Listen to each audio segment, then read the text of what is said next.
Matarajio yalikuwa ni mengi sana, lakini pia lawama pamoja na kusubiri kulikuwa ni kwa muda kidogo, mara baada ya yule aliyekuwa tegemezi kama kocha wa klabu ya Yanga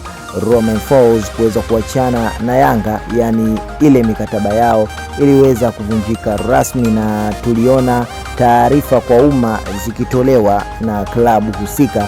zikionyesha namna ambavyo wamekwisha malizana na aliyekuwa kocha mkuu klabuni hapo. Sasa swali likabaki kwamba ni nani atakayekuja kushika nafasi hiyo adhimu ya kipekee kwa klabu ya Yanga, kwa sababu ukiangalia kiufundi zaidi na kiuchambuzi kiundani na uchambuzi wa kina, Yanga sasa hivi wapo katika kipindi kizuri sana, kipindi bora ambacho ukitazama matokeo yao na statistics za timu kwa ujumla,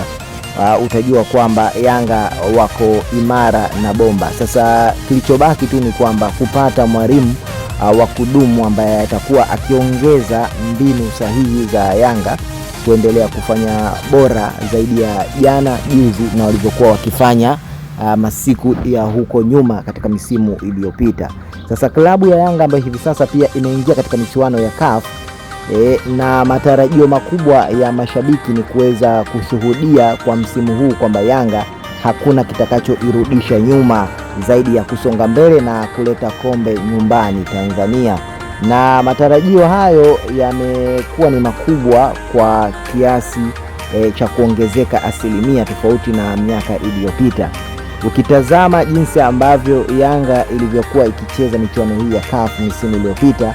ukitazama ubora wa vikosi katika misimu iliyopita, ni tofauti kabisa na ubora ambao Young Africans sasa hivi wameuonesha, kwa sababu watu ni wengi sana ambao wamekuwa wakiipa imani, lakini pia na wakiamini kwamba Yanga sasa hivi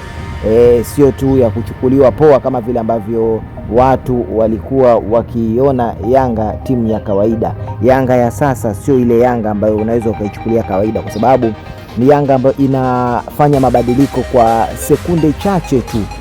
Unaweza ukaona kama wameanza kucheza hivi simple, lakini wamekuwa ni wachezaji ambao wenye tekniki za hatari na za ajabu sana pale wanapoenda kuattack na kufanya mashambulizi kwenye timu nyinginezo. Sasa swala hili limeweza kujadiliwa sana, na jambo la msingi ili Yanga iendelee kudumu katika ubora huo na uimara wake, unahitaji mwalimu ambaye yuko makini na anaelewa ni nini anachokifanya. Sasa ndio maana klabu ya Young Africans imewekeza kwenda kumchukua kocha ambaye wanajua atakuwa ni